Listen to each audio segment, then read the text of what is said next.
Let's talk about creative diversity. So as you know, with Meta's latest Andromeda update, they are really pushing this creative diversity concept.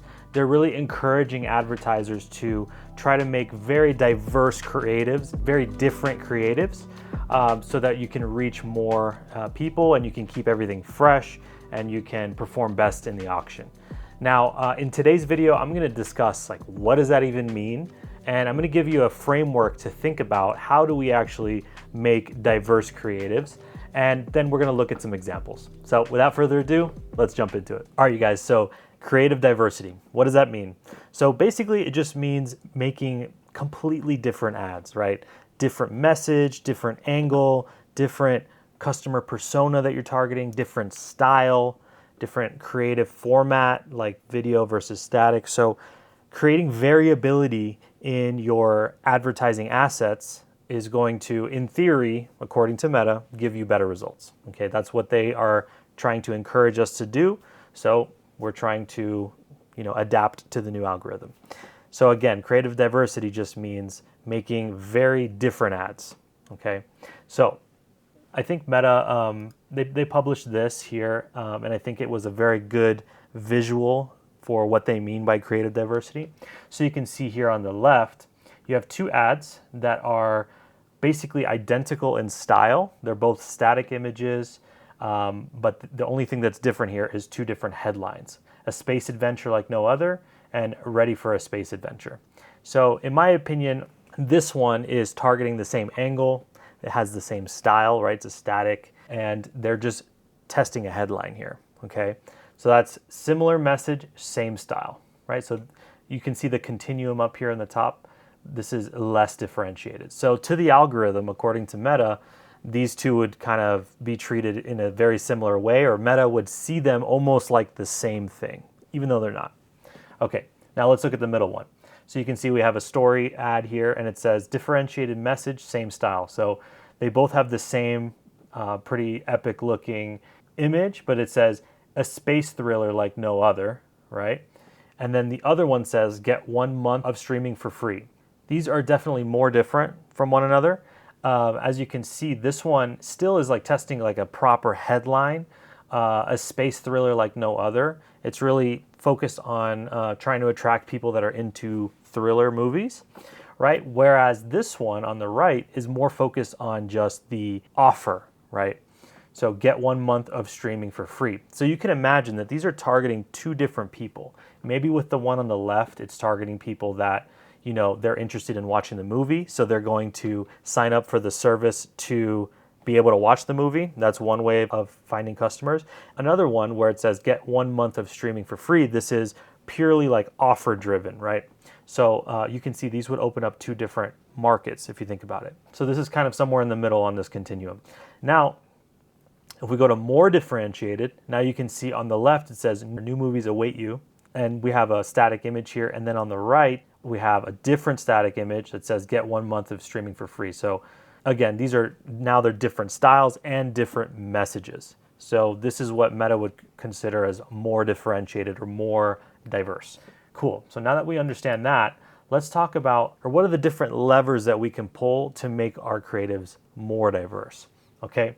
So number one, personas or ideal customer profile, that's ICP. So there's a lot of different types of people that will probably buy your product or service, and it's up to you to find what that ideal customer profile is, or there may be several, there may be 2 or 3 ideal customer profiles.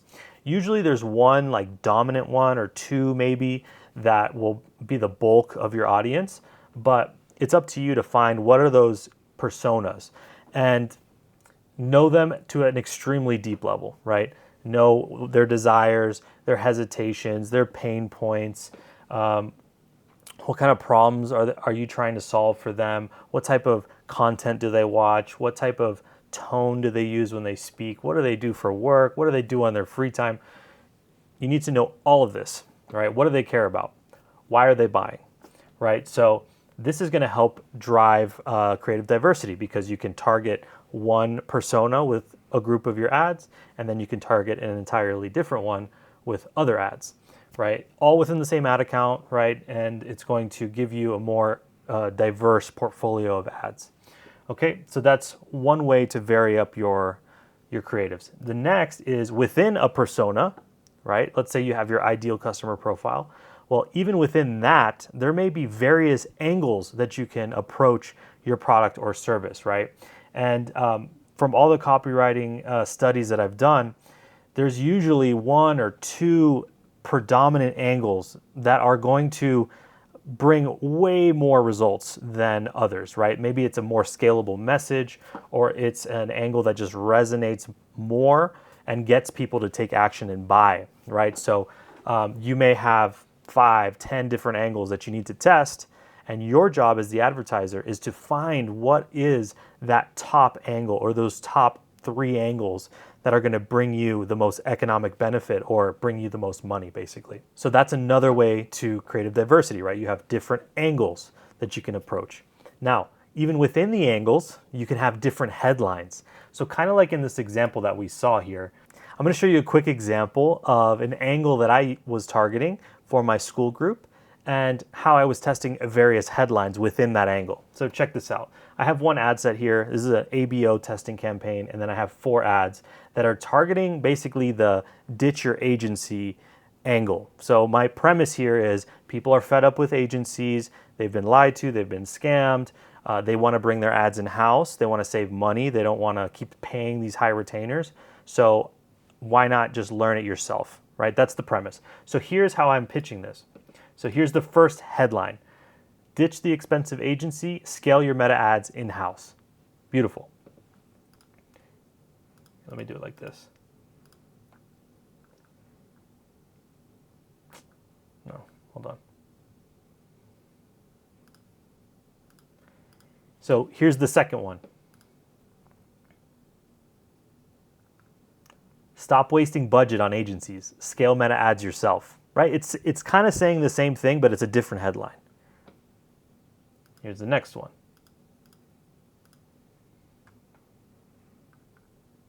This one's more aggressive. Fire your expensive ad agency. Learn to scale meta ads yourself. Right? And then the last one.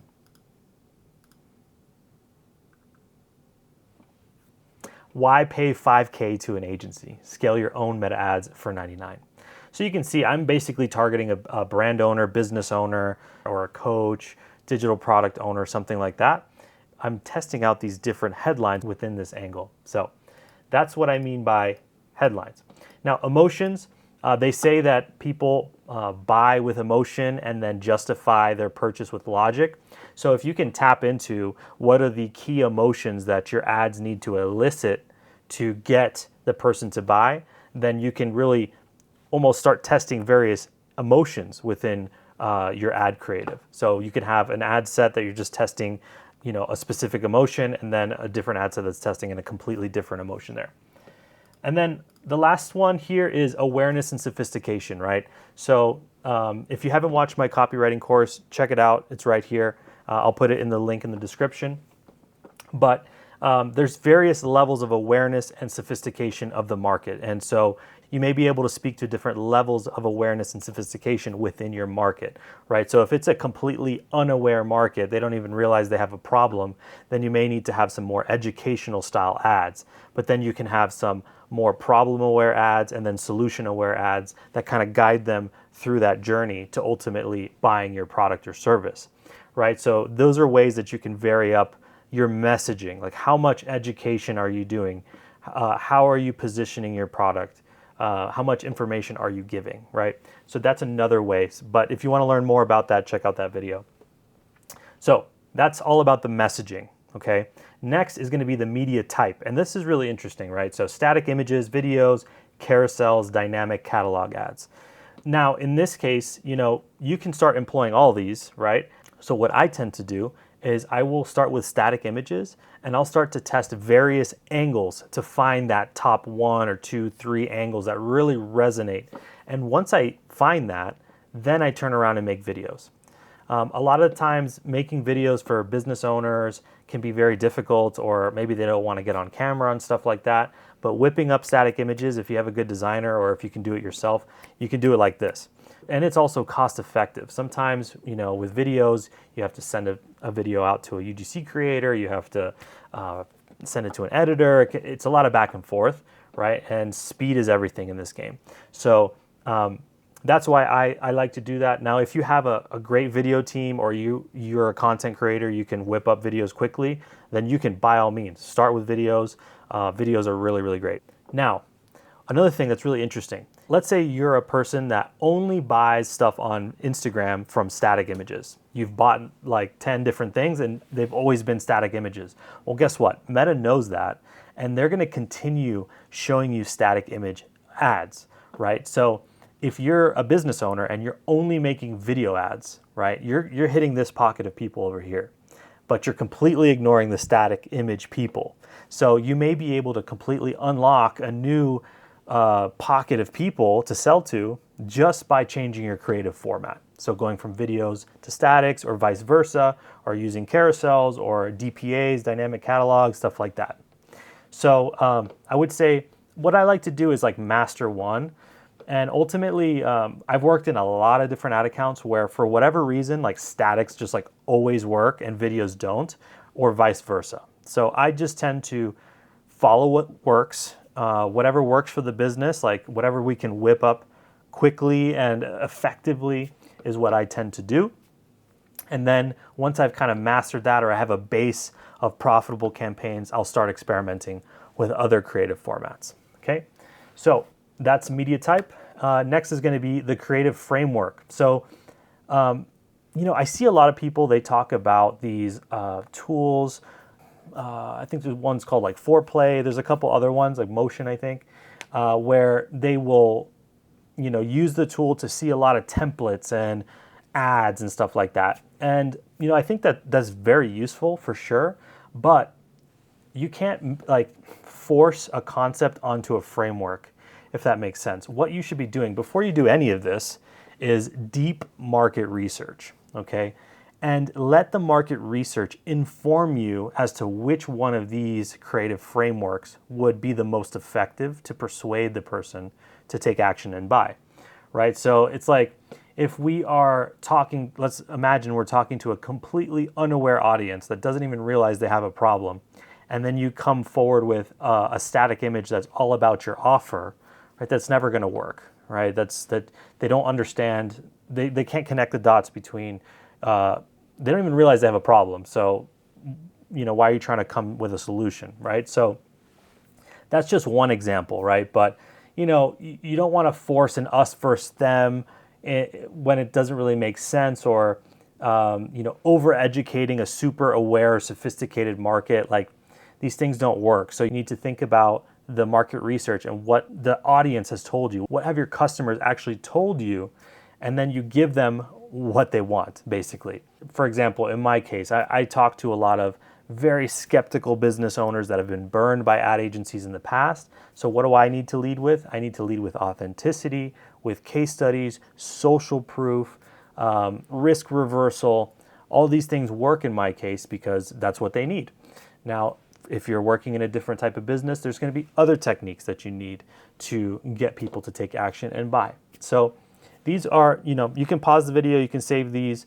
These are all very effective, very common creative frameworks that you can use to make ads, okay? And then the last thing is going to be style. So that's whether you're doing like lo-fi, raw style videos, like literally just turning with your phone and doing some selfie style videos, very effective. Or using B-roll plus your face, in a raw fashion, voiceovers, those types of things. Those tend to blend really well with the other types of content that people are consuming on the platform. So when an ad doesn't like really feel like a high polished ad, it can actually work really, really well. But that's not to say that highly polished and very polished ads can't work, right? So that's just another way to create variability. And then lastly is going to be AI videos, right?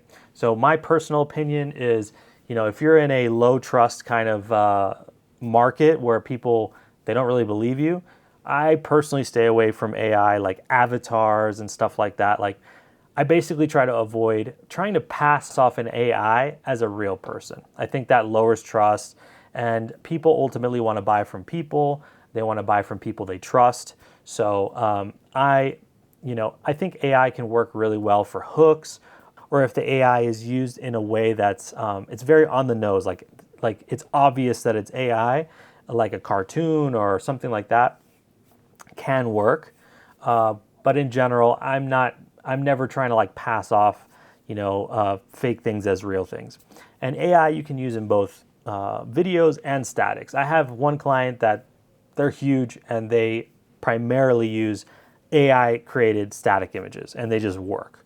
So, it's not to say that AI can't work. Obviously AI can work. I'm a big fan of AI. I use it all the time, but you have to be smart in the way that you use it. You can't just whip up some nonsense and think it's going to work. So these are all the different levers that you have. So you can mix and match these things, right? You can do persona 1, angle 2, headline 3, video, and do it in like a before and after style in a lo-fi way, right? It's just like you can basically pick one from each one of these columns and implement them. And that's how you start getting some creative diversity in your ad accounts. So real quick, I want to jump into the ads library and look at some of True Classic's ads. They're a pioneer in the ad space. I'm a little biased towards them because some of my good friends actually worked with them and made some of their most viral ads. So I like to use them as an example, and I think they're doing a really great job, obviously. So let's take a look at this. Right, so here we go. Let's look at this first one. Let me zoom in here a little bit. Okay. You don't need to pay a premium price tag to feel like your best self. True Classic designs every piece to fit better, feel better, and help you move with confidence. Can your jeans do this? So this is a nice visual hook. This is clearly a lo-fi, like UGC style video. So check it out. I'm wearing the same jeans for 3 days straight and they still feel like sweatpants. These are the Indigo Wash Straight Comfort Stress Jeans, and I'm not even kidding. They actually stretch without looking like yoga pants. I can literally squat in these jeans and they look like I'm wearing dress pants. It's like someone finally figured out that guys need jeans that work as hard as we do. And these jeans, I've been wearing the same. You see, so it's very lo-fi, it's pretty relatable, it's authentic, and it's product focused, right? And it's also telling, this guy's transformation of like finally wearing jeans that are comfortable. So that's one way. Now let's look at this one. Smoother, softer. You see, this is a static image, so it's different. And now it's more product focused, focusing on, it's also a different product. That's another thing that you can do with creative diversity, right? If you have a catalog of products, you can start advertising different products as well. And each one of those products will have different angles, ICPs or ideal customer profiles and stuff like that. But you can see here, this is definitely targeting, this is very different than this, right? You can clearly see that. Now let's look at this next one. Quick question. How many of your shirts actually fit the way you want? Honestly, none of them. They're always too baggy. Sleeves are either huge or tight. Finding the right fit feels impossible. I have True Classic, fits perfect. Honestly, just True Classic, it feels better than anything else. That's exactly why True Classic exists. So this is interesting. This is like purely AI, right? And for me, this, they're trying to pass it off like a real like street style interview. But then they kind of show you that it's AI when they bring on this guy. So they kind of saved it, in my opinion here. But you can see they're using AI and they are asking questions. How many of your shirts actually fit the way you want? Honestly, they're tackling a pain point here. And you can see this guy's saying none of them, and you can see his shirt looks kind of messed up. Honestly, none of them. They're always too baggy. Sleeves are They're always too either baggy. huge or tight. Finding the right fit feels impossible. I have True Classic, fits perfect. Honestly, just True. And notice they're creating avatars that probably look like their ideal customer, so people can identify with the ad. It's smart marketing, honestly. And let's see, do they? Premium tees designed to actually fit right. Soft, durable, and made for real guys. Finally, a shirt that looks good and feels even better. There you go. So very interesting. Oh, let's look at this one. This is more on the nose AI. Mission: find a date on Earth. Swipe, swipe. Got her. So I land. Cows. Not ideal. Yeah, this outfit? Total disaster. Then I see it. True classic. Boom. Perfect fit. Now I look sharp, feel confident, date secured. Thanks, True Classic. Find your fit today. That one's pretty brilliant. You see, it's on the nose AI. It's obviously AI, and it's talking to the ideal customer. It's talking to a desire, which is feeling desired by women or whatever. And so this is very, very interesting. Very well done ad here. I wouldn't be surprised if this works. All right. Let's see. Let's look at this one. Look at how lo-fi this is. And it's talking to a pain point and kind of like an insecurity. I used to avoid doing this. I used to avoid squats in regular jeans because they cut off my circulation. Bro, these jeans actually move with me like athletic wear, but they look like actual denim. These are the True Classics gray wash straight comfort stretch jeans, and they're honestly a game changer. Problem, solution, and it's very raw, authentic. So you can see they're doing a very solid mix here. We can't forget some of these. Tom is dead. I can't believe Tom's dead. I know, but he looks better than ever before for some reason. I think they put him in one of those True Classic Pima cotton t-shirts. I like that. That's nice. Yeah. It's like a silkier, smoother going out shirt. Are we supposed to touch him like that? I don't think he cares. True Classic's new Pima cotton t-shirt will bring your wardrobe back to life. It's silkier, smoother, and overall better quality, so you can wear it to a... See, using humor. This is a more high-polished ad. Greg and Nate are legends. They make hilarious ads. If you haven't checked out their comedy course, definitely do that. I'll put the link in the description below. But here's some more, right? You can see static images, polish, lo-fi, AI.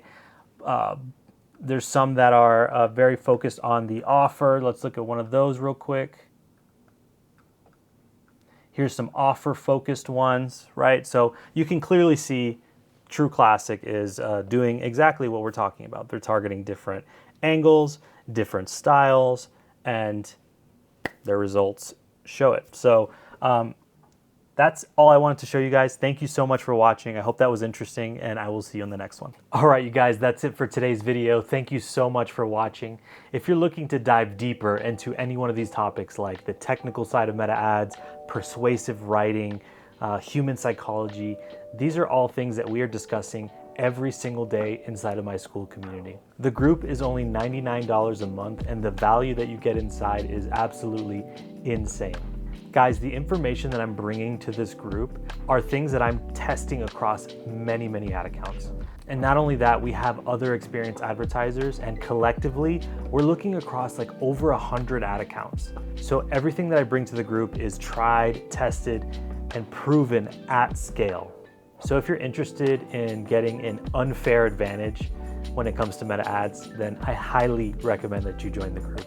It's free for 7 days, so you can try it completely risk-free. And we also have a 1-year money-back guarantee. So if it's not a fit, or for whatever reason you don't like it, you'll get all your money back, no questions asked. And there is a reason why the group is growing so fast and why so few people are leaving. We have an under 10% churn rate for a reason. So check it out for yourself. I look forward to seeing you inside. Have a great day.